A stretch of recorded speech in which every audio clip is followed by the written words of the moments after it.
এখন প্রকাশ্যে স্বাগত জানাচ্ছি আমি তুষার আব্দুল। এখন প্রকাশ্যে আমার সঙ্গে যোগ দিয়েছেন দৈনিক দেশ রূপান্তরের সম্পাদক মোস্তফা মামুন। মামুন ভাই, আপনার সঙ্গে আলোচনাটা শুরু করতে চাই যে আমরা ধরেন যে আমরা তো নিজেরা রিপোর্টার হয়ে রিপোর্টিং করতে করতে করতে আপনি এখন সম্পাদকের জায়গায় আছেন।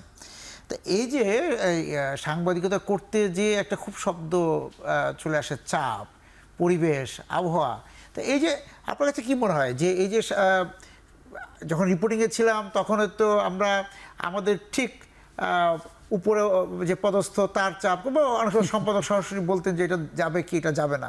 পরবর্তীতে এই যে একটা খবরকে বাঁচিয়ে রাখা, আমরা তো অনেক অপমৃত্যুর ঘটনা জানি খবরের, সব কিছু মিলে সামাল দেওয়া, এটা আমরা কীভাবে দেই বা আপনি কীভাবে দেন?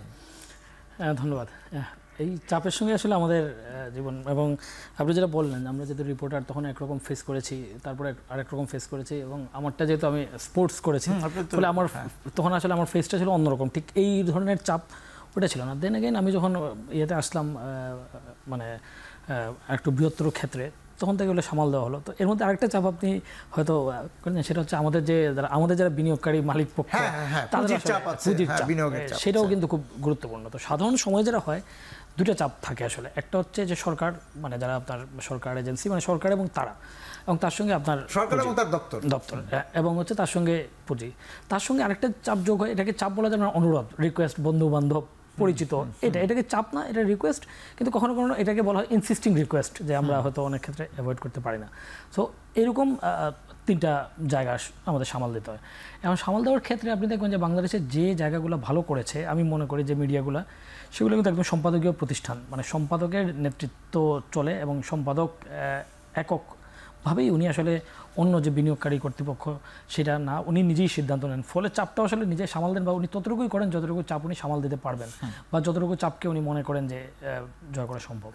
আরেকটা আসলে মোস্ট কেসেস যেটা হয়, যেহেতু চাপটা সরাসরি ধরেন যে আপনি একটা করছেন, আপনি চাচ্ছেন করতে, কিন্তু আপনি সেটা করছেন না, বা আপনি আরেকজনের কারণে করছেন, সেইটার যে চাপ, সেটা হচ্ছে কি আপনি প্রফেশনালি সেটাকে ডিফেন্ড করতে পারেন না। যেমন আপনি এখন টিভিতে আপনার মতো একটা সিদ্ধান্ত নিচ্ছেন, যদি চাপ আসে বা কেউ আপনাকে করে, আপনি কিন্তু প্রফেশনালি ডিফেন্ড করতে পারেন, প্রফেশনাল আর্গুমেন্ট থাকবে, আপনি জিতবেন বা আপনি যাই হোক।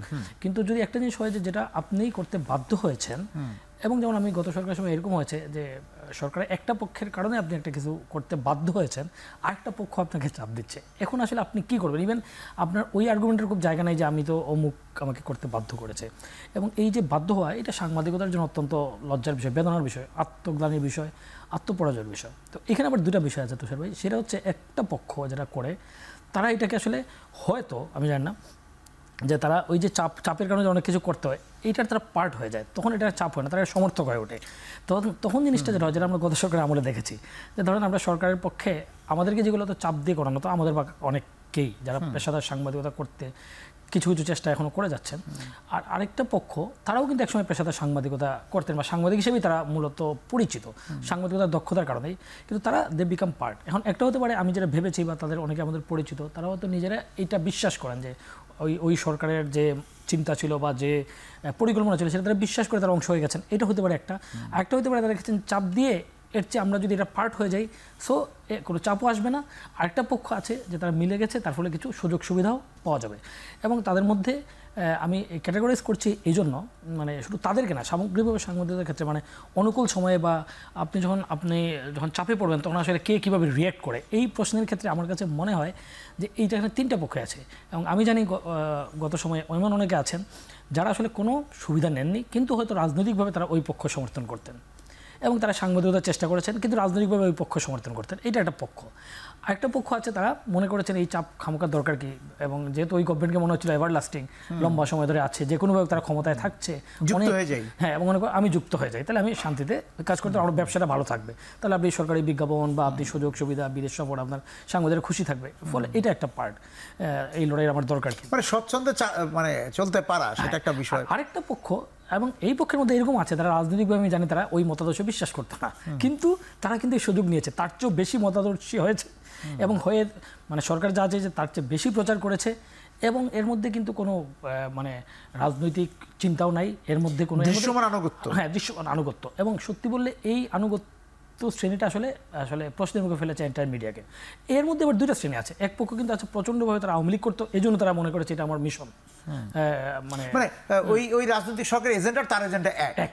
এটা সে বিশ্বাস করতো, বিশ্বাস করে সে ঝাঁপিয়ে যায়। আরেক পক্ষ একদম অবিশ্বাস করতো, কিন্তু মনে করেছে এই সুযোগ দলে ভিড়ে যায়। হ্যাঁ, এখন ঘটনা হচ্ছে অ্যাপারেন্টলি দুটা একই ফেজ দাঁড়াচ্ছে, কিন্তু আমরা যারা ভিতর থেকে জানি যে আমরা জানি যে এই দুটার মধ্যে দুই রকম ভাব আছে। কিন্তু এই পক্ষের কথাও হয়তো আমরা জানি, হয়তো আমরা অনেক ক্ষেত্রে বলছি না বা বলার মানে আমরা আমাদের ক্ষেত্রে বলছি তারা আসলে সত্যিকার অর্থে তারা সাংবাদিকতার চেষ্টা করেছে, কিন্তু শুধুমাত্র রাজনৈতিক মতাদর্শে।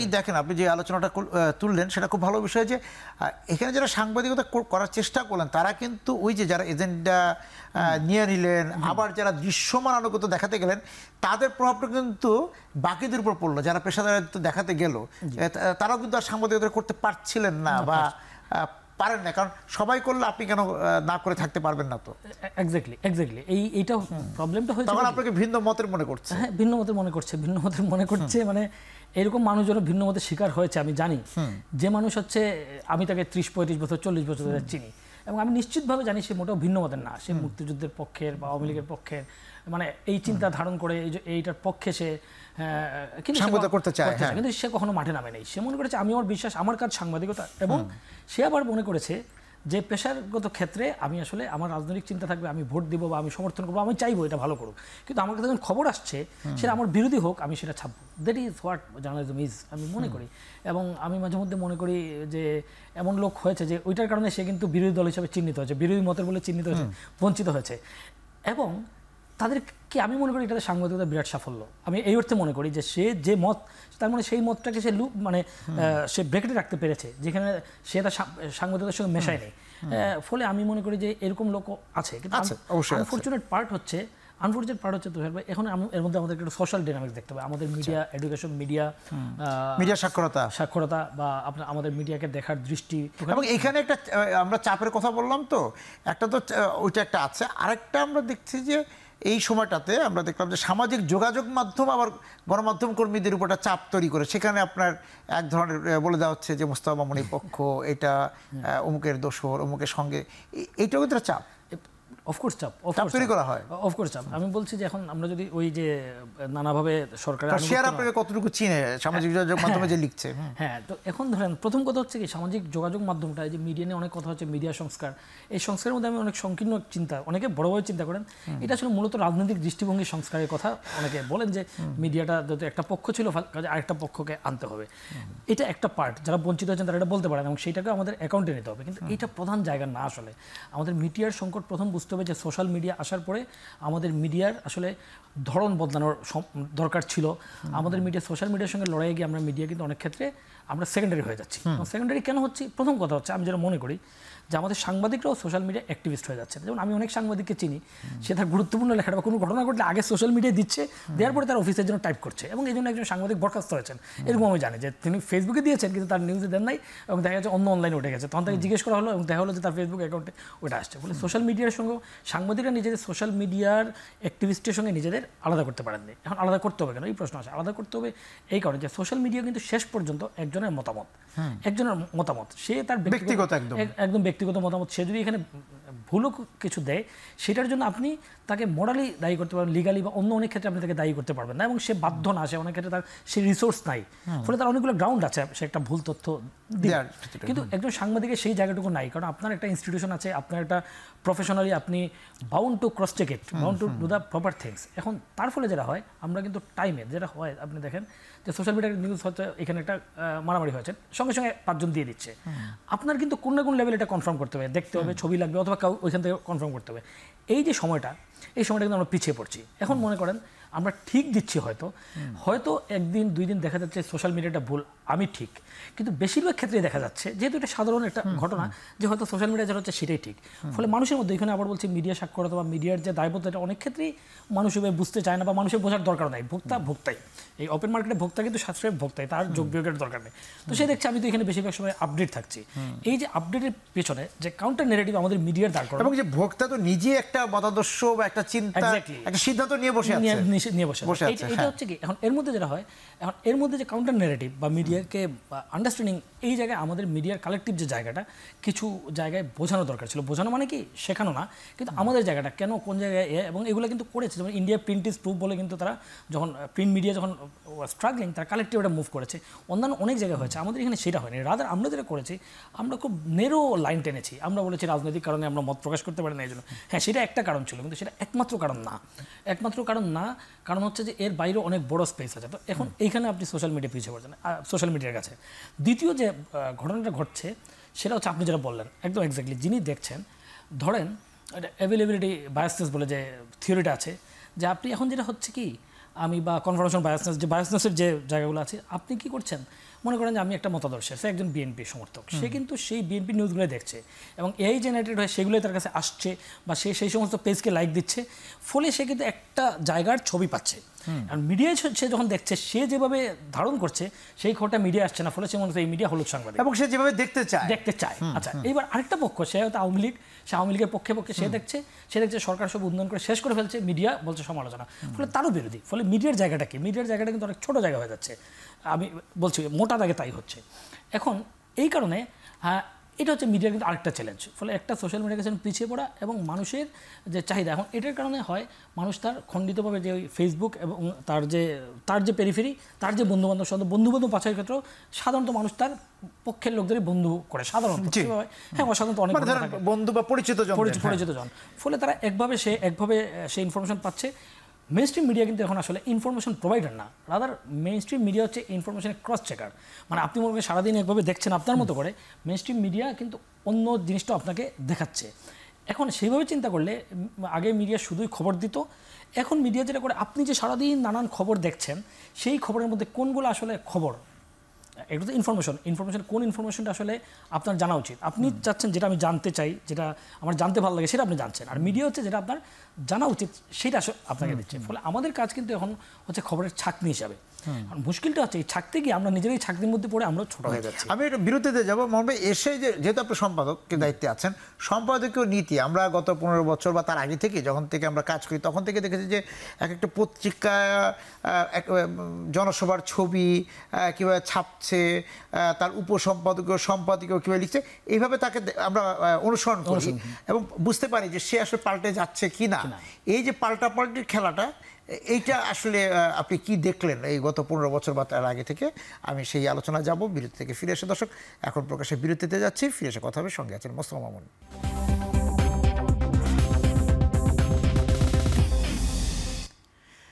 ফিরে এলাম এখন প্রকাশ্যে। সাধারণ ভোক্তারা বা একটু যারা মধ্যভোক্তা, তারা কিন্তু, আমি যদি পত্রিকার কথা বলি, টেলিভিশনের আসলে ওইভাবে সম্পাদকীয় নীতিটা বোঝা খুব মুশকিল, বা ওই নীতিটা ওইভাবে নাই। এখন হয়তো টকশোর মধ্যে কিছুটা বোঝা যায়, কিন্তু পত্রিকা কিন্তু বোঝা যায় যে বিএনপি, আওয়ামী লীগ, জাতীয় পার্টি, জামাতের সমাবেশটা আপনি কোথায় রাখলেন, মানে কত ইঞ্চি দিলেন, কার খবরটা উপরে নিচে, সেটা দিয়ে সাধারণ পাঠকরা এটা বোঝার চেষ্টা করে। পাশাপাশি হচ্ছে যে আবার সম্পাদকীয় নীতি, সম্পাদকীয় কী নিয়ে গেলেন, উপসম্পাদকীয়তে আপনি কোন দিয়ে গেলেন, এটাও কিন্তু পত্রিকাগুলো একটু বিভ্রান্তির মধ্যেও মাঝে মধ্যে পাঠকদের ফেলে দেয়। হ্যাঁ, সেটা যদি আচ্ছা দেখেন, এটা মানে এটা তো পুরো গ্লোবালি একটা গ্লোবাল ফেনোমেনা, যে এবং অন্যান্য দেশে আসলে এটা অনেক বেশি মানে পারমিসিবল, অনেক বেশি অ্যাকসেপ্টেড। যে ধরেন আপনি রিপাবলিকান পক্ষে আছেন, হ্যাঁ, বা ডেমোক্রেট আপনি আছেন, বা এই লেবার আছে, কনজারভেটিভ আছে, বা অন্যান্য ক্ষেত্রে আমরা যদি দেখি যে তারা এবার সাপোর্ট করে এবং তারা খুব স্ট্রংলি সাপোর্ট করে। আমি 2000 ইলেকশনটা কভার করেছিলাম 2019 সম্ভবত, এই যখন ছিল করবিন, যখন হারলো যেবার ইয়ের কাছে, থেরেসা মেয়ের কাছে, তখন ওই সময় আমি দেখেছিলাম যে একদম ধরেন ইলেকশনের দিন তারা একদম ঘোষণা করছে যে আমরা এটাকে ভোট দাও, লেবারকে ভোট দাও বা ইয়েকে ভোট দাও, সেরকম আছে, তার একটা অবস্থান। এবার ট্রাম্পের ক্ষেত্রে বা ট্রাম্প বাইডেনের সময় এটা অবস্থান নিয়েছে।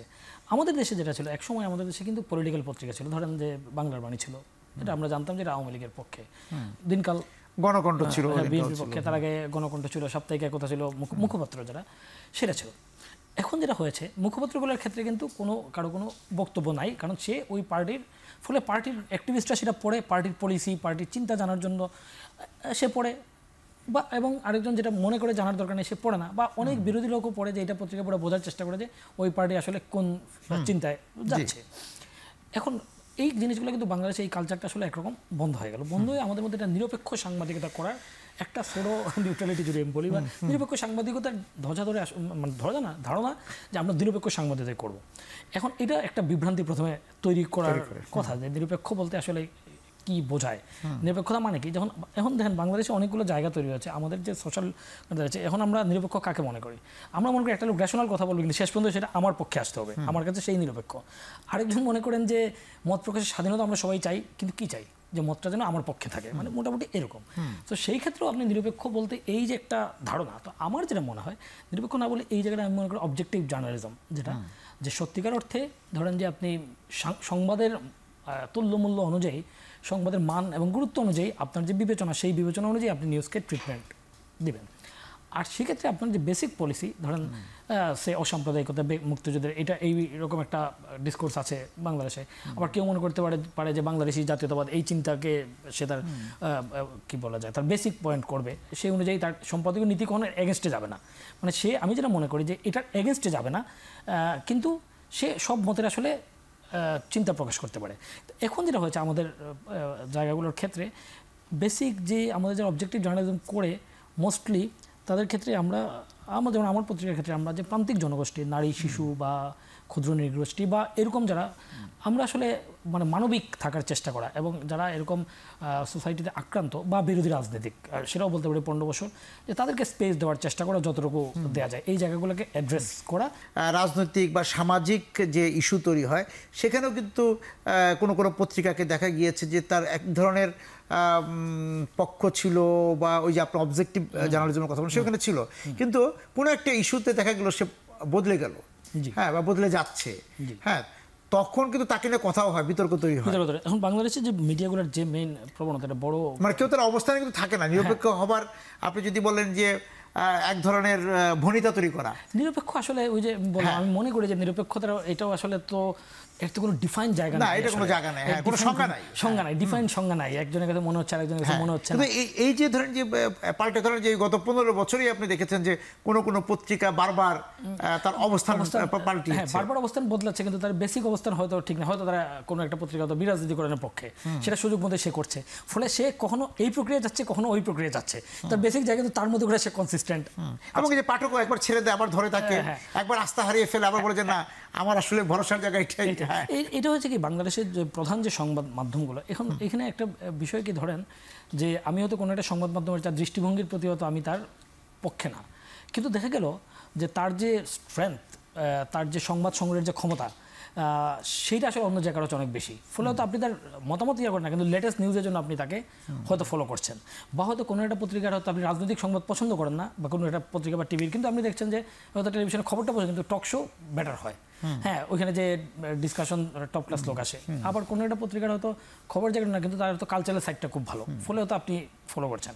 আর আমরা যদি শুধু সংবাদের জায়গায় আসি, আমার যেটা মনে হয় গত 15 বছরে এসে যে ডিসকোর্সটা তৈরি হয়েছে, সেটা মূলত পত্রিকাগুলো চেষ্টা করেছে যে তারা একরকম যে নির্দিষ্ট কোনো জায়গা তারা ঘোষণা দিয়ে করবে না, কিন্তু তারা সরকারের পক্ষে থাকবে, কিন্তু ঘোষণা দিয়ে তারা মানে কোনো কিছু করবে না, বা ধরেন পার্টি লাইনের কোনো পত্রিকা থাকবে না, কোনো একটা মতাদর্শের পক্ষে প্রচার করার জন্য কোনো দৈনিক থাকবে না। কোনো সামাজিক ইস্যুতে সে নিরপেক্ষ একটা ভাব নিবে, হ্যাঁ, নিরপেক্ষ একটা ভাব নিবে, কারণ নিরপেক্ষতা যেটা হয় ওইটার আপনি যখন নিরপেক্ষতা প্রতিষ্ঠিত করতে পারবেন, তখন আপনার কোনো একটা ইস্যুতে যখন আপনি এজেন্ডা নেবেন, তখন এজেন্ডাটা এস্টাবলিশ করা অনেক সহজ হয়। ধরেন আপনি যদি কোনো একটা পক্ষ নিয়ে থাকেন সবসময়, ধরেন যে আপনি সবসময় এটা সরকারের পক্ষে, তাহলে তখন হচ্ছে কি, আপনি মানে কোনো সঠিক কোনো জায়গায় আসলে আপনি প্রভাব বিস্তার করতে পারবেন না। আপনি সেই লোকগুলোর প্রভাব বিস্তার করতে পারবেন যারা ইতিমধ্যে প্রভাবিত। ফলে তাহলে আপনি যদি নিরপেক্ষ, যে কারণে আমার কাছে মনে হচ্ছে এটা বাংলাদেশে এস্টাবলিশ হয়েছে, যে আপনি নিরপেক্ষ বলে আপনি আপনার এজেন্ডা যখন দিবেন, তখন ওইটার আড়ালে আপনার এজেন্ডাটা। আমি একটা বিরতিতে যাবো, ফিরে এসে দুইটা বিষয়। একটা হচ্ছে যে আমরা দেখেছি এই 15 বছরে, তার আগে থেকেই দেখেছি, আপনার আমার পত্রিকায় কাজ শুরুর সময় থেকে দেখেছি যে আমরা একটা বুদ্ধিভিত্তিক শ্রেণী নিজের মতলব অনুযায়ী তৈরি করছে পত্রিকাগুলো, যে তাদেরকেই একটা দূরবর্তী চিন্তা, যে তাদেরকে এক জায়গায় আমাদের নিয়ে যেতে হবে, হ্যাঁ, তার যোগ্যতা থাকবে না। তো এইটা একটা ব্যাপার। আরেকটা যেটা হচ্ছে যে সামাজিক কিছু কার্যকলাপের সঙ্গে আমাদের পত্রিকাগুলো জড়িয়ে পড়া, এই দায় কি পত্রিকাগুলোর আছে কিনা, বা অন্যান্য আন্তর্জাতিকভাবে তারা এই দায়িত্ব পালন করে কিনা? আমরা অনেকটা বেসরকারি সংস্থার মতো পত্রিকাগুলো কাজ করে, সেই বিষয় দৃষ্টিভঙ্গিটা আপনার কি, আমি একটু জানতে চাবো বিরতি থেকে এসে। দর্শক, এখন প্রকাশের বিরতিতে যাচ্ছি, ফিরে এসে কথা সঙ্গে আছেন মোস্তফা মামুন।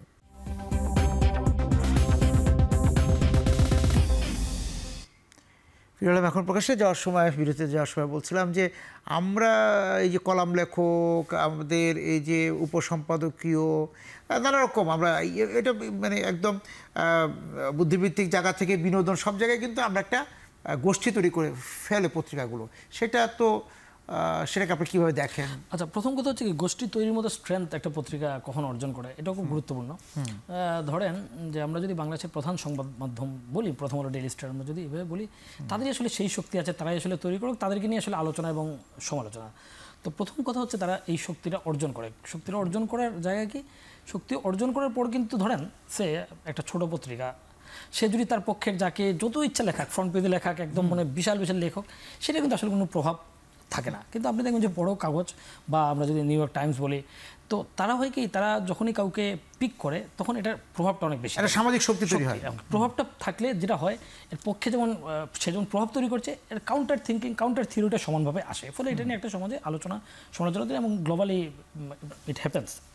আমাদের দেশে যদি আমরা যদি বলি, যারা এটা তৈরি করছে, প্রথম আমাদের একই সঙ্গে এটা মানতে হবে তারা ওই স্ট্রেংথটুকু অর্জন করেছে, কোনো না কোনোভাবে মানুষের এই বিশ্বাসের জায়গাটুকু, আস্থার জায়গাটুকু তারা অর্জন করেছে। এবং তারা তাদের সংবাদের ক্ষেত্রে, আমি যেটা মনে করি যে আমরা ফলো করি, যে পক্ষবিপক্ষ আপনি যাই বলেন, তারা তাদের সংবাদটা যখন কোনো যে পক্ষটা নিচ্ছে, সেইটাও দেখবেন যে it is supported by many sort of facts. ক্ষমতার বলয়ের মধ্যে আপনি তাকে মনে করেন যে আপনি তাকে অস্বীকার করতে পারেন, কিন্তু দেখবেন যে এই খবরটাও তারা করছে, এই খবরের পেছনে তারা ঢালাওভাবে করছে না। অন্য অনেকে যেমন তার বিরোধিতা যারা করে, আমরা দেখি তারা ঢালাওভাবে বলে যে এটা ওইটাকে আসলে কাউন্টার থিঙ্কিং দিয়ে আপনি যদি তার বড়ত্ব বা তার যে প্রভাব, এটাকে যদি কুপ্রভাব মনে করেন, এটা হচ্ছে কাউন্টার প্রভাব তৈরি করে আসলে এটাকে আপনার ডিফাই করতে হবে। কিন্তু আমরা যেটা করি তার ঢালাও সমালোচনা করি। সে যেটা করে বা তারা যেটা করে, বড় সংবাদ মাধ্যমগুলো, তারা ধরেন সে ওয়াশিংটন পোস্ট, সে যখন কোনো একটা খবর করে, আপনি দেখবেন যে এই খবরের মধ্যে পেশাদারিত্ব, তার ইনভেস্টিগেশন অনেক রিচ থাকে।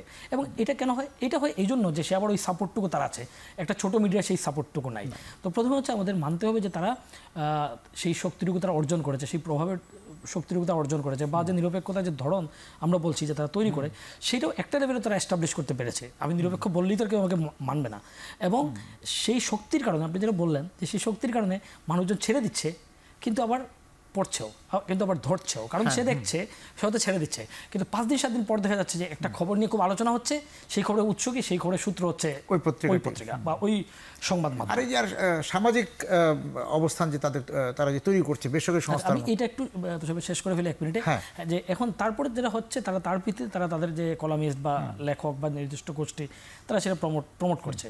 এখন তারা প্রমোট করছে কারণ সে মনে করে সে এত শক্তিশালী, যে ওকে প্রমোট করলে লাভ হবে, আবার সে তাকেই প্রমোট করে, যাকে দিয়ে মনে করে এটা ভাইস ভার্সা, যে সমাজে প্রতিষ্ঠিত হলে তার শক্তি আবার ওই পত্রিকা বা ওইটার কাছে ফিরে আসবে। এবং আমরা যদি আমাদের দেশের প্রেক্ষিতে দেখি, আপনি দেখবেন এটা কিন্তু ভাইস ভার্সা, এটা কিন্তু চক্রের মতো দুই পক্ষকে সহযোগিতা করছে। এখন সেটা এভিল ফোর্স কিনা, এটা আলোচনা সাপেক্ষ, চিন্তার একটা ভরকেন্দ্রীয় পত্রিকাটি হচ্ছে এবং সেটা তখন সমাজে আসলে দুইভাবে, আপনি খবর দিয়ে, সংবাদ দিয়ে, আপনি শক্তি, বৃহত্তর শক্তি, আপনার বৃহৎ শক্তি দিয়ে, এবং আপনি চিন্তা দিয়ে আপনি সমাজে নানাভাবে আপনি আসলে নিজেকে প্রতিষ্ঠা করতে পারেন। এটা হচ্ছে একটা। আরেকটা হচ্ছে এটা এক ধরনের সম্পাদকীয় নীতি, এটা এক ধরনের সম্পাদকীয় নীতি এবং অবস্থান।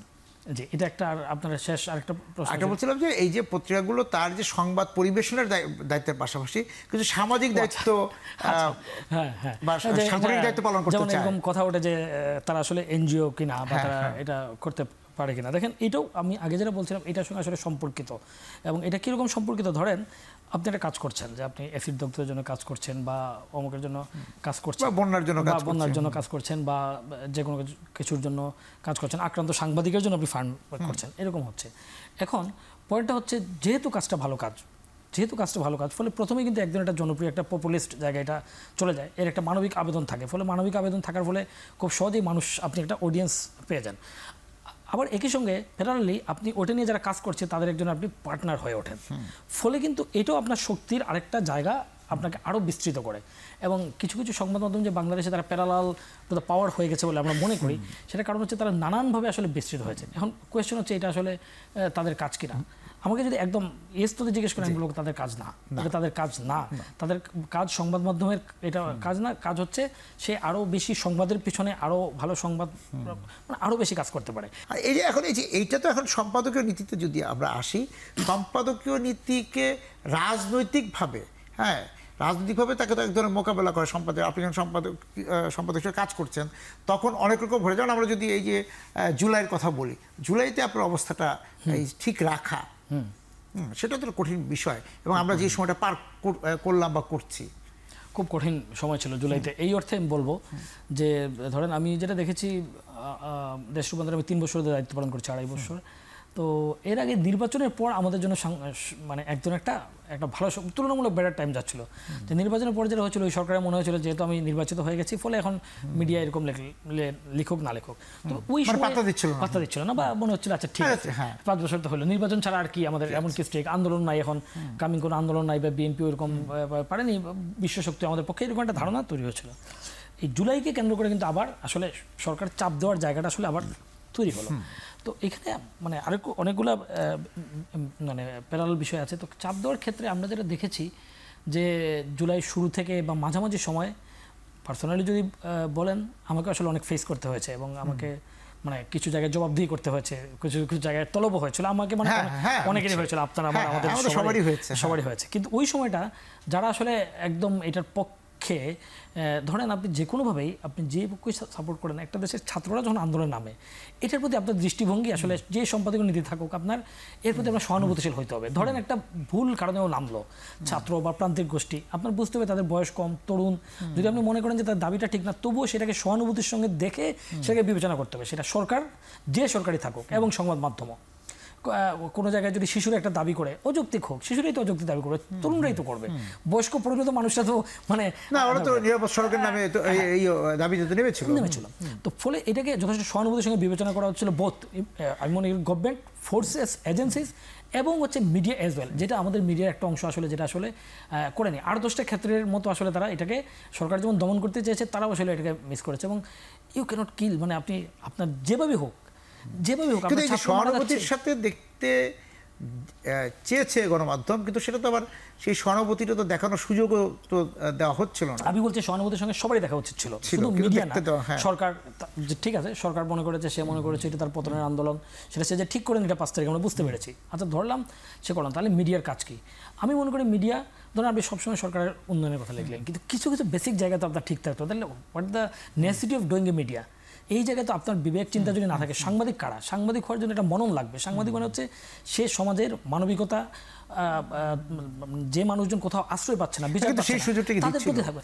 সুযোগ ছিল না আসলে, সুযোগটা আসলে আপনার কিছু তো বের করতে হবে, কারণ কেউ কেউ তো করেছে, হয়তো যেমন আমাকে যদি এক্সট্রিম লেভেলে আমরা পারি নাই, আমরা সর্বোচ্চ পারি নাই, কিন্তু আমরা কিন্তু এটাকে কন্ডেম করার, সেটা অবশ্য সব গণমাধ্যমই চেষ্টা করেছে একটু কায়দা করে করার জন্য, একবার বলেছে করতে, মানে একবার করেছে, আবার পিছনে হতে হয়েছে। আপনি যদি এই পার্টিকুলার ক্ষেত্রটাকে আমাকে জিজ্ঞেস করেন, তাহলে বোধহয় আমাদের সংবাদ মাধ্যমের জায়গাটাও একটু দেখা উচিত, কারণ এই চাপের মধ্যেও কিন্তু অনেকগুলো সংবাদ মাধ্যম কিন্তু চেষ্টা করেছে, একদম মানে চেষ্টা করেন, এটা বলা যাবে না, মানে ওই যে আপনি যাদের কথা শুরুতে বলছিলেন তাদের বাইরে সবাই চেষ্টা করেছে, কিন্তু তাকে একদম চেষ্টা করে আবার একটু পিছনে এসে আবার এগিয়ে যেতে হয়েছে, একটু বিরুদ্ধে যাচ্ছে। সংবাদ মাধ্যমের জায়গাটা এইভাবে দেখা, কারণ ঢালাওভাবে বলা, এবং যে চেষ্টাটুকু হয়েছে হয়তো তার তুলনায় আউটপুট কম হয়েছে, কিন্তু চেষ্টাটা ছিল, চেষ্টার লক্ষণগুলো টেলিভিশনে দেখা গিয়েছে বা গণমাধ্যমে দেখা গিয়েছে। আমি বিরতি থেকে ফিরে এসে আপনার কাছে ব্যবস্থাপত্র জানতে চাবো যে এই যে সংস্কারের কথা বলা হচ্ছে, সংস্কারগুলো কোন কোন দিকে আসলে দেখা উচিত। দর্শক, এখন প্রকাশ্যে বিরতিতে যাচ্ছে, ফিরে এসে কথা হবে, সঙ্গে আছেন মোস্তফা মামুন।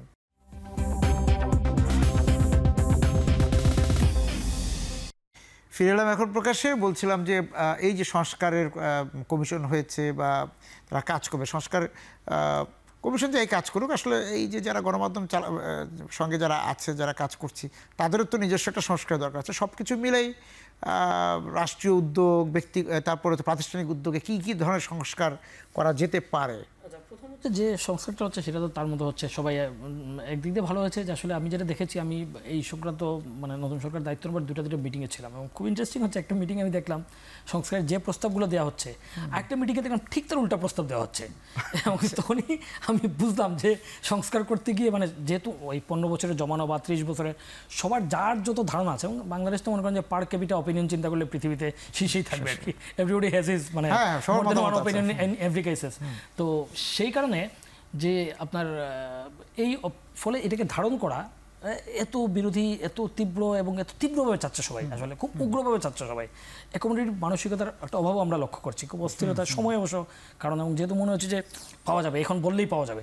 সো এই জায়গাগুলো ঘটছে এবং সেটার মধ্যে রাজনৈতিক চিন্তা অত্যন্ত প্রখর। আমি যে চিন্তা সংস্কার চিন্তাগুলো যেটা দেখতে পাচ্ছি রাজনৈতিক চোখে দেখা হচ্ছে। হ্যাঁ, রাজনৈতিক চোখে দেখলে আসলে কিচ্ছু হবে না, ওইটার জায়গায় এটা বদল হবে, ওর জায়গায় ওই বদল হবে। আমি যেটা মনে করি প্রথম মিডিয়ার যে কয়েকটা জায়গা কঠিন জায়গা, প্রথম মিডিয়ার হচ্ছে মিডিয়ার উপযোগিতা, প্রয়োজনীয়তা এই যুগে কিভাবে এস্টাবলিশ করা যায় সেইটা আসলে আমাদেরকে বুঝতে হবে, প্রথমে নিজেদের বুঝতে হবে এবং বুঝাইতে হবে।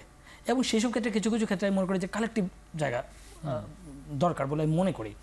দ্বিতীয় হচ্ছে যেহেতু প্রয়োজনটা মানুষের কাছে অনেক সেকেন্ডারি হয়ে গেছে, যেমন ধরেন আজ থেকে আপনি যখন ইটিভিতে কাজ করতেন, দেখেন আপনি একটা খবর একদিন কি বলেছেন না বলেছেন এটাও ম্যাটার করতো, কারণ মানুষ দেখতো। আমরা যখন প্রথম আলোতে ছিলাম একটা লাইন ভুল লিখলে মানে ওই তখন তো আর ইয়ে ছিল না, ফোন হতো। হ্যাঁ, ভোরের কাগজে তখন আমি বলছি যে কারণ তখন ওই যে শুধু ভোরের কাগজ প্রথম আলো না, ছোট পত্রিকায় হ্যাঁ বা ছোট টেলিভিশনও কি হতো, তখন মানুষ তখন ফলো করতো। এখন যেটা হচ্ছে এই ফলোইংটা আসলে অনেক বিস্তৃত হয়েছে। সাংবাদিকতা এবং সোশ্যাল মিডিয়া অ্যাক্টিভিজমের খুব বেশি পার্থক্য থাকে না অনেক ক্ষেত্রে, সম্পাদকীয় নীতি এখানে অনেক কাজ করে না, অনেক ক্ষেত্রে চাইলেও পারা যায় না। তো এখন এই প্যারাডক্সে আমাদের উপযোগিতাটা কি, প্রয়োজনটা কি, প্রথম হচ্ছে এটা করতে হবে। এটা না করার কারণে যেহেতু উপযোগিতা ফলে কিন্তু আমরা আমাদের যে রেভিনিউ শেষ পর্যন্ত একটা প্রতিষ্ঠান, এটা বিজনেস, একটা আয় রোজগারের ব্যাপার আছে, আয় রোজগারের ব্যাপার আছে। আমি 200-300 লোককে আমি আপনি প্রোভাইড করছি, এই ফ্যামিলিগুলো আছে, ফলে আমাদের কিন্তু তখন সেটাও চিন্তা করতে হয়। আবার ধরেন সেটা চিন্তা করতে গিয়ে কী হয়, যেহেতু বেসরকারি তখন আমরা করেছি কি যত 15 বছরের যে জায়গাটা আসলে গুরুত্বপূর্ণ, তখন আমরা সরকারের সঙ্গে তাল মিলিয়েছি, তাতে আমার সরকারি বিজ্ঞাপন, সরকারি সুযোগ সুবিধা এসছে। তো এটা যখন করেছি তখন আমি মানুষ থেকে দূরে সরে গেছি এবং গত 15 বছরে সবাই যে রাজনৈতিক কারণগুলো আমি মনে করি এই ফিনান্সিয়াল ডিনামিক্সটা একটা ভূমিকা রেখেছে। মিডিয়ার মধ্যে আমাদের এই যে উপযোগিতা, প্রয়োজনীয়তা কতটুকু এবং কীভাবে আমরা আমাদের প্রাসঙ্গিক করে রাখতে পারি সেইটা আসলে সেই জায়গাটা আসলে আমাদের তৈরি করা, চিন্তা করা, টেকসই জায়গাটা কোনটা হবে। হ্যাঁ, যে আমারটা গুরুত্বপূর্ণ কেন, আমি যেটা বললাম শুরুতে গুরুত্বপূর্ণ আমরা, কিন্তু এখন চাইলে কি মিডিয়া থাকবে না। আমি যেভাবে দেখছি তাতে 5 বছর 7 বছর তো মিডিয়ার দরকারই হবে না, কারণ আপনি এখন যখনই মিডিয়া থাকবে না, মজা হচ্ছে কি যদি মিডিয়া না থাকে 10 দিন 15 দিন সব মিডিয়া বন্ধ, সব টেলিভিশন সব পথে, তাহলে হচ্ছে মিডিয়ার প্রয়োজনটা মানুষ বুঝবে, কীভাবে বোঝা যাবে। কারণ এই ফেসবুকে যে জিনিসটা শেয়ার হচ্ছে এইটাও কিন্তু কোনো না কোনো মিডিয়া প্রোভাইড করছে। আপনি কিন্তু সরাসরি সেই মিডিয়ার হয়তো আপনি দেখছেন না, কিন্তু যেটা গুরুত্বপূর্ণ সেটা আপনার কাছে আসছে, সেটা সনাতন মাধ্যম থেকে আসছে। হ্যাঁ, গুরুত্বপূর্ণ জিনিস আসছে, কিন্তু গুরুত্বপূর্ণ যে বিকৃত জিনিস বেশি আসছে, মানে প্রবলেমটা হয়ে গেছে এটা। এবং এর মধ্যেও কিন্তু দেখা যাচ্ছে এই গুরুত্বপূর্ণ জিনিসটার মধ্যে যে যার মতো অংশটুকু নিয়ে কিন্তু সেটাকে প্রচার করছে। হয়তো আপনার এখানে অনেক কিছু ভালো যাচ্ছে, কিন্তু একটা একজনের বিপক্ষে গেছে, আপনি দেখবেন যে সেটা নিয়ে আলোচনাটা বেশি হচ্ছে। ফলে অ্যাপ্রিসিয়েশন হচ্ছে কাউন্টার অ্যাপ্রিসিয়েশন হচ্ছে আপনার মনে করেন স্যাটায়ার করা, ক্রিটিক করা, সেটা অনেক বেড়ে গেছে। সো আমার যে মনে হয় যে এটা কোনো শর্টকাট থিওরি নাই, কিন্তু প্রথমে আমাদের বুঝতে হবে যে আমাদের জায়গাটা কোনটা, এবং জায়গাটা হচ্ছে এটাই যে শেষ পর্যন্ত আমরা সংবাদ আমরাই প্রোভাইড করব, এবং এরকম একটা টিম থাকার কারণে কিন্তু এখনো সংবাদ তৈরি হচ্ছে। যদি এটা ভেঙে যায়, শুধু যদি ফেসবুক ইউটিউব ভিত্তিক হয়, তাহলে কিন্তু তারাও কিন্তু আসলে শেষ পর্যন্ত সঠিক সংস্কারটা কোথায় আসবে। হ্যাঁ, এখন এই সংস্কারের এই চিন্তা থেকে আমার কাছে মনে হয় যে সংস্কার প্রথম হচ্ছে ব্যক্তি বা সংবাদের, আমাদের সংস্কারের জায়গা আমাদের নিজেদের সংস্কার চিন্তা করতে হবে, মিডিয়ার উপযোগিতা প্রতিষ্ঠা করতে হবে, প্রয়োজনীয়তা প্রতিষ্ঠা করতে হবে। এবং আমাদের আসলে একটাই দরকার, সেটা হচ্ছে এমন একটা ল এবং এমন একটা প্র্যাকটিস দিয়ে আমরা বাইরেড হব যাতে সম্পাদকীয় স্বাধীনতা থাকবে, এটা সবার উপরে। এটা যদি হয় আপনি জানেন যে আমি আপনার উদাহরণ দিই যে বাংলাদেশে যে কয়েকটা মিডিয়া প্রপার বিজনেসও করছে, গুরুত্ব আছে, তারা কিন্তু শুধুই সম্পাদকীয় নীতির কারণে, সম্পাদকীয় নীতি বা সম্পাদকীয় স্বাধীনতা, সার্বভৌমত্ব থাকা। কিন্তু যখনই আপনার সার্বভৌমত্ব থাকবে না, তখনই আপনি আপনার বিনিয়োগকারী কর্তৃপক্ষ, এবং আপনার বিনিয়োগকারী কর্তৃপক্ষ কিন্তু মনে রাখতে হবে আপনার চেয়ে অনেক বেশি সরকারের সঙ্গে ব্যবসা। আপনার কি, আপনারও তো একটা ছোট আত্মীয়তা বেশি, তার তো হাজার কোটি টাকা, তার আত্মীয়তা বেশি, অফকোর্স, এবং তার হচ্ছে সরকারের একটা সিদ্ধান্ত, ফলে সে কিন্তু অনেক বেশি আপোষ করছে, আপনি হয়ে যাচ্ছেন তার পার্ট। ফলে এই যে বিনিয়োগ বাস্তবতা, এই বিনিয়োগ বাস্তবতা থেকে কীভাবে বেরিয়ে আসছে। এখন দেখেন এখানে একটা মজার জিনিস, আমি মাঝে মধ্যে ভাবি, ধরেন যে আমি এই 30-40 বছর ধরে কাজ করছি, কিন্তু আমি চাইলে কালকে একটা পত্রিকা বের করতে পারবো না, আমার কোনো না কোনো বিনিয়োগকারী পুঁজি লাগবে। এখন সেই পুঁজিকে আবার আমরা দেখি যে আমাকে এনে পুঁজিটা দিচ্ছে, ইন মোস্ট কেসেস সে কিন্তু তার টাকা দিচ্ছে না, সে ব্যাংক থেকে কোলাটারের মাধ্যমে এনে দিচ্ছে। কিন্তু আমি যদি যাই, আমাকে তো কেউ দিবে না, আমাদেরকে কেউ দিবে না। সুতরাং পুঁজি লাগবে এবং পুঁজি সেই লাগবে। জায়গা থেকে আচ্ছা, এখন এই পুঁজির জায়গাটাকে কিভাবে আসলে আনা, এখন আবার যদি আপনি এটা করতে চান মুক্তবাজার অর্থনীতিতে যে প্রাইভেট এন্টিটি সে তো তার মতো বিজনেস করবে, তার মতো এজেন্ডা সেট করবে, তার কাছ থেকে তো আপনি এক্সপেক্ট করতে পারবেন না। সেখানে খুব পরিশোধিত টাকা আসবে সেটাও মনে করাটাও সেটাও ঠিক হবে না। মনে করে না, এবং সেটা বাংলাদেশে আসে নাই। সুতরাং আমরা ওগুলো মানে ওগুলোকে একটু আড়ালে রেখেই বা একটু দূরে রেখেই আমরা সার্বভৌম সাংবাদিকতা সাংবাদিকতা চাচ্ছি। আমি যেটা মনে করি যে সাংবাদিকতা প্রথম হচ্ছে সম্পাদক এবং সম্পাদক নির্ভর বা প্রতিষ্ঠানের মানে সাংবাদিক নির্ভর যদি নেতৃত্ব তার মতো করে জিনিসটা চালনা করতে পারে, তাহলে হচ্ছে প্রথম সংস্কারটা এটা হবে। এখন এটা এনশিওর করার জন্য কি কি দরকার, এটা এনশিওর করার জন্য কি কি দরকার, সেটা যদি আমাদের সংস্কারের জায়গা থেকে আমরা একমত হতে পারি, প্রথম হচ্ছে এটা। আর দ্বিতীয় হচ্ছে এইটা আরেকটা জিনিস হচ্ছে আমি মনে করি আমাদের সংবাদ মাধ্যমের প্রয়োজনীয়তা এবং উপযোগিতা, তার যে গুরুত্ব, এই গুরুত্বের জায়গাটা আসলে মানুষের সঙ্গে আসলে একটা গ্যাপ তৈরি হয়ে গেছে, অবিশ্বাস তৈরি হয়েছে এবং অপ্রয়োজনীয়তা তৈরি হয়েছে। বিশ্বাসটা ফিরে আনতে হবে। সুতরাং দুটো জিনিস, একটা হচ্ছে সার্বভৌমত্ব আর মানুষের আস্থা ফিরে আনা। আপনাকে অনেক ধন্যবাদ আজকে আমাদের সঙ্গে যোগ দেওয়ার জন্য। দর্শক যারা ছিলেন আজকে এখন প্রকাশের সঙ্গে আপনাদেরকে ধন্যবাদ জানিয়ে শেষ করছি আজকের এখন প্রকাশ। শুভরাত্রি।